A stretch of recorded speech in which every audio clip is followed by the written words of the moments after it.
Resourceful Designer, episode 281. It's not who you know, it's who knows you.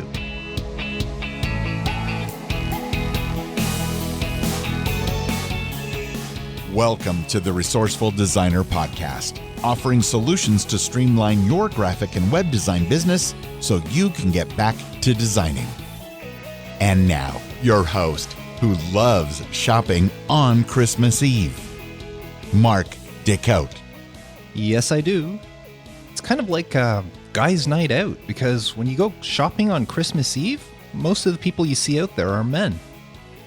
Anyway, in this week's episode, I'm talking about getting referrals and how networking plays into it. And it's not as intimidating as it sounds. But before I get to that, I just want to let you know that the Resourceful Designer community will be reopening on February 1st, 2022, if you're listening to this as I release it. First of all, if you are, I want to thank you for your patience while I had a short hiatus in the podcast. If you're listening to this in the future, you wouldn't have noticed any difference, so thank you for being here regardless. But on February 1st, 2022, I will reopen Resourceful Designer community for new members. Now, I've already got a bunch of people on the waiting list, and I'm going to be offering them a little special offer. So you still have time before February 1st, if you're listening to this as I release it, to get your name on that list for the little special offer I'm going to be sending out. Now, the Resourceful Designer community is a great place for you to get your head in the game and really one-up your design business. It's filled with like-minded people who are on the similar journey as you. And we're all in there helping and encouraging each other to succeed, to do better, to do great things. The community is a great place to get ideas, to get feedback, critiques on your work. Some members have joined together to form accountability groups where they check in every week to make sure that everybody's on track with whatever goals they're setting. We have our weekly video chats where we just check in, talk about design or anything else we feel like talking about, and so much more. If you're looking for the camaraderie of fellow designers that are not necessarily competition, people you can confide in and rely on, then the Resourceful Designer community is for you. So check it out by visiting resourcefuldesigner.com/community and sign up for the waiting list. And if it's after February 1st, just sign up to join. And now, networking. It's not who you know, it's who knows you. Networking, as you know, is all about getting your name out there. It's not about selling or pitching. It's about gaining recognition, building a reputation for yourself, if you will. Networking is the building block to every successful design business. Now, networking can take place anywhere and everywhere. You don't need to be at a conference, at a trade show, or some special networking event. Nor does it have to be with a special sort of person or even a potential client. Every person you talk to, including family, friends, strangers alike, is all a form of networking. And the more you do it, the better at it you'll become, and the more successful you'll be. It's no secret that the number one way a graphic design business grows is through word-of-mouth referrals. And for word-of-mouth referrals to happen, people have to know 4 things about you. Number 1, who you are. Number 2, what you do. Number 3, your reliability. And number 4, your likability. When someone knows these 4 things about you, there's a very good chance that they'll share your name with others. Now, you'll notice that in that list, I did not mention how good a designer you are. Believe it or not, your skills as a designer have little impact on the referrals you get. There are some amazing designers who rarely get referrals, just like there are some, well, let's just call them questionable designers who are referred to all the time. Why? Again, it boils down to those 4 elements. So let's break them down. 1, do they know who you are? This one is self-explanatory. If someone doesn't know you, there's zero chance that they'll share your name with others. Now, luckily, there's a good chance that you have two avenues to remedy this: yourself and your business. As long as one of these two things is known, there's a possibility that someone shares it. A person may not know who you are, but they may have heard of your business. Or vice versa. They don't necessarily know your business name, but they know who you are. In either of these situations, they have the opportunity to spread the word based on what they know. Because if they don't know you and they don't know your business, as I said earlier, the chances of them referring you, well, they're zero. 2, do they know what you do? Now, someone may know who you are, but if they don't know what you do, they won't recommend you to others. And don't confuse what you do with the career you have. Someone may know that you're a graphic designer, but graphic design is a very broad term, so it doesn't actually tell them what it is you do. It's like saying someone is an engineer, or even if we focus down, saying somebody is a mechanical engineer. That tells you what their career is, but it doesn't tell you what they do. 2 mechanical engineers can have 2 completely different skill sets and work in 2 completely different industries. Both of them have the same mechanical engineer's degree, but neither does the same work as the other one. Graphic design is the same thing. For example, some graphic designers work with video. Other graphic designers don't know anything about video. Some are illustrators, some aren't.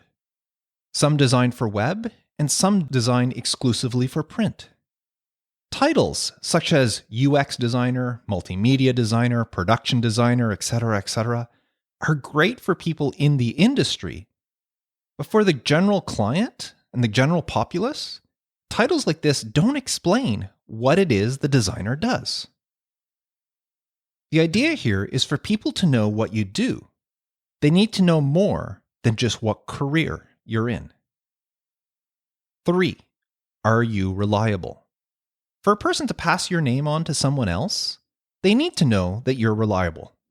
Or maybe more accurately, they need to know that you are not unreliable.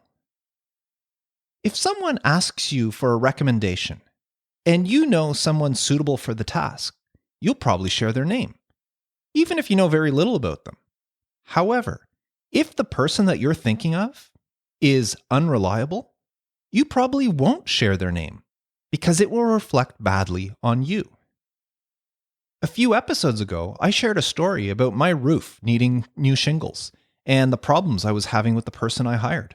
Well, to give you an update, that episode was released in November, and he promised me that my roof would be done before winter. Well, it's now the end of January in the middle of Canada here, and there are several feet of snow outside, and my roof has still not been done.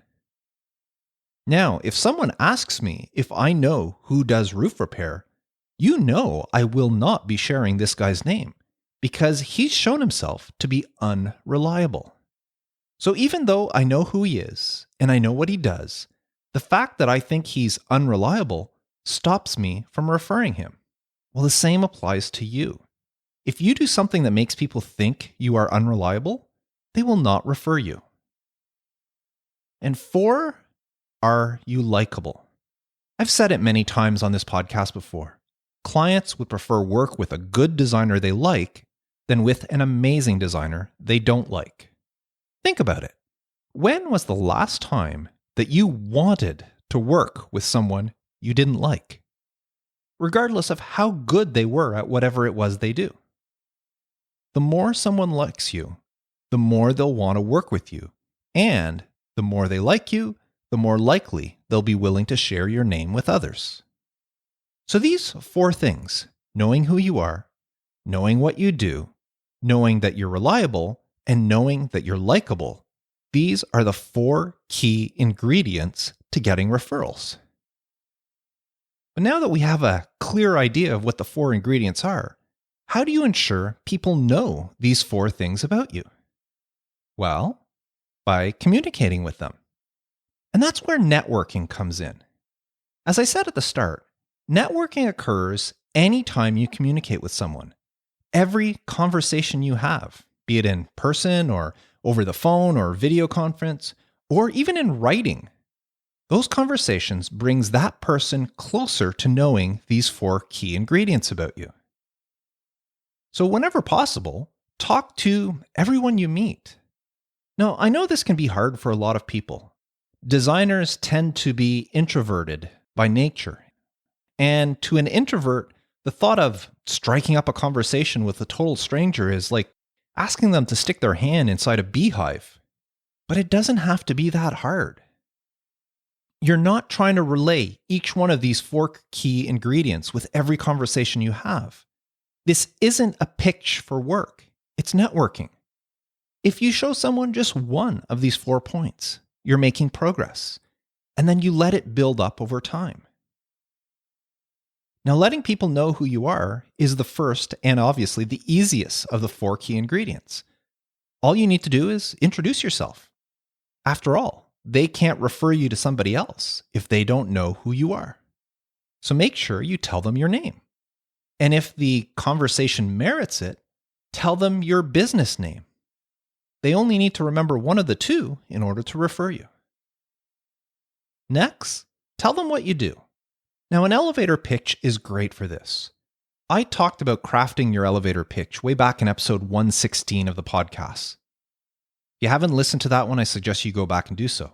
But in a nutshell, your elevator pitch should briefly and concisely explain who you are, what you do, who you do it for, and what results you produce.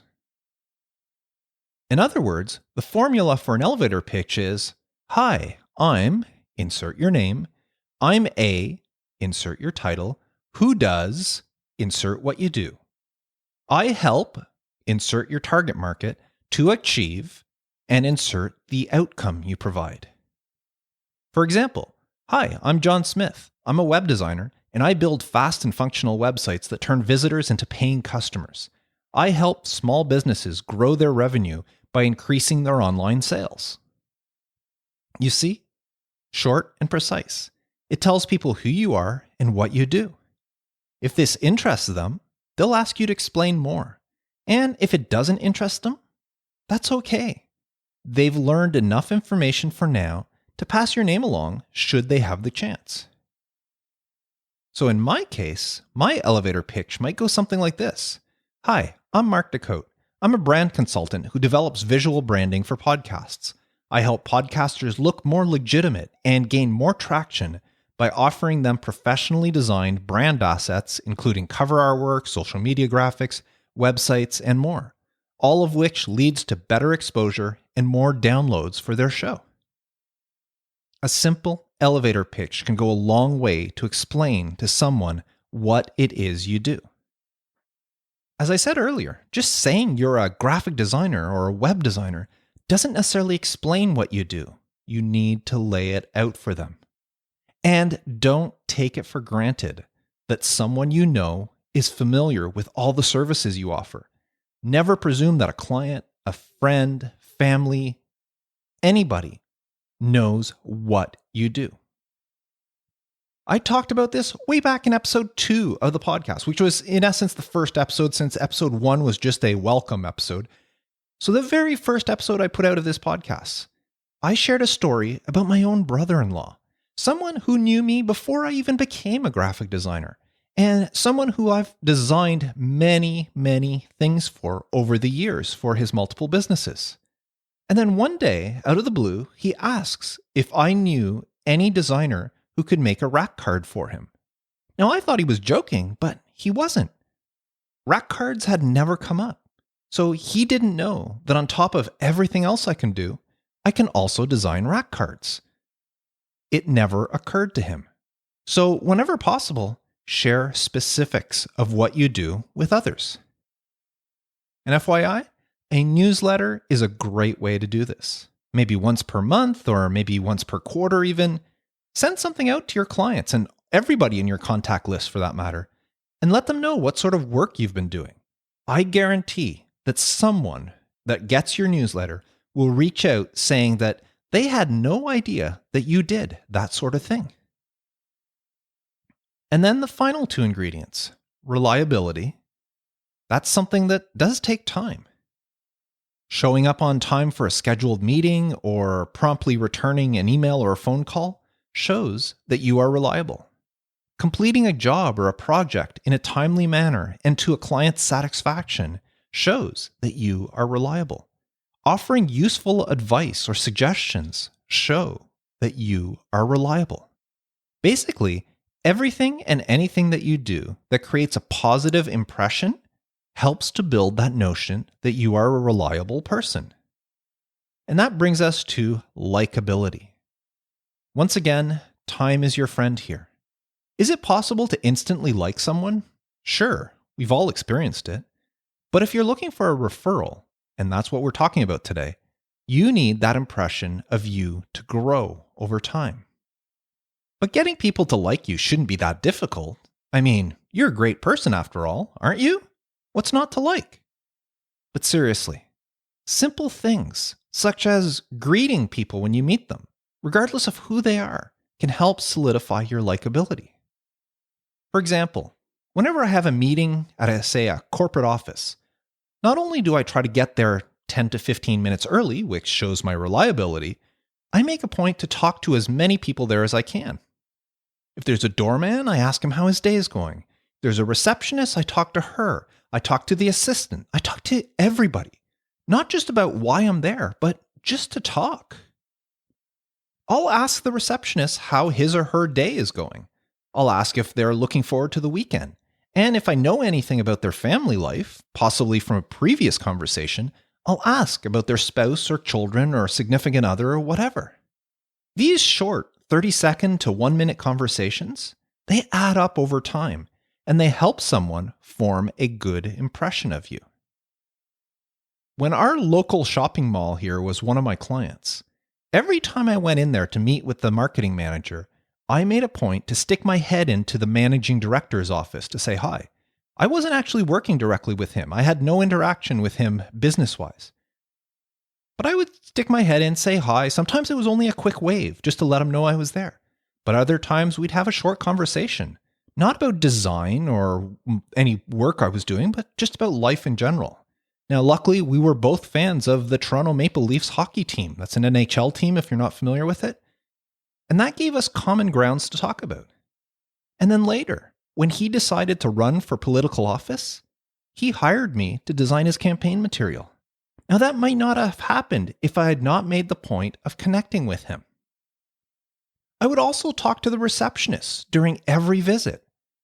Now, I don't know if you know this, but a shopping mall receptionist is used to dealing with upset mall shoppers over everything from lack of baby strollers to lost and found items to taking complaints about one store or another. They welcome a conversation with someone who doesn't have an agenda with them.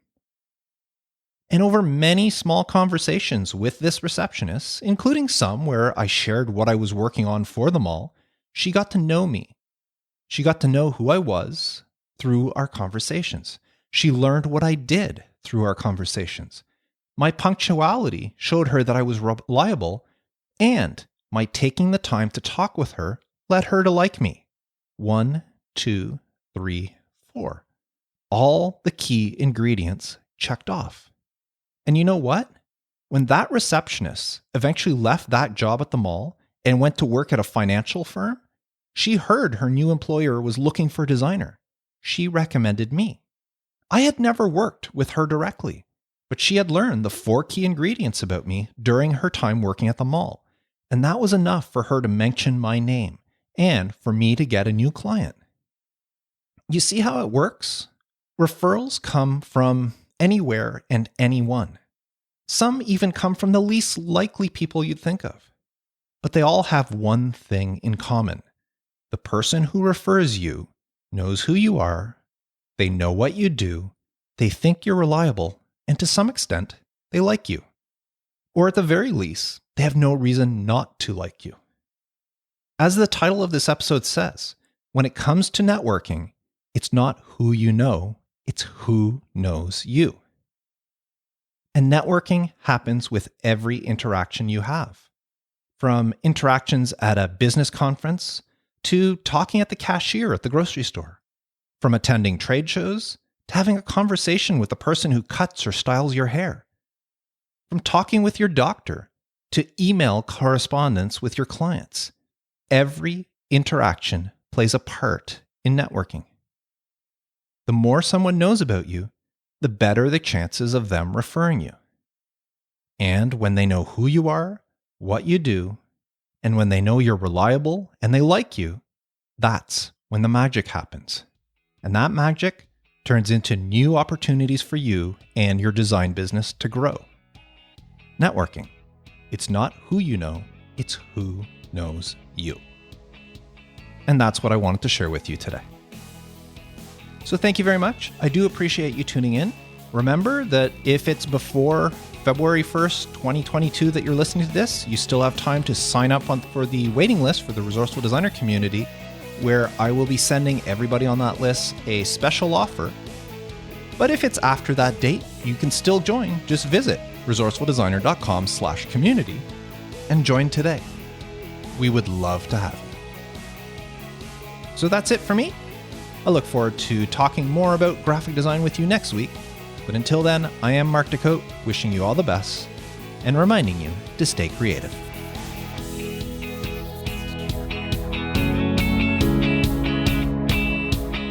Thanks for listening to the Resourceful Designer Podcast at resourcefuldesigner.com.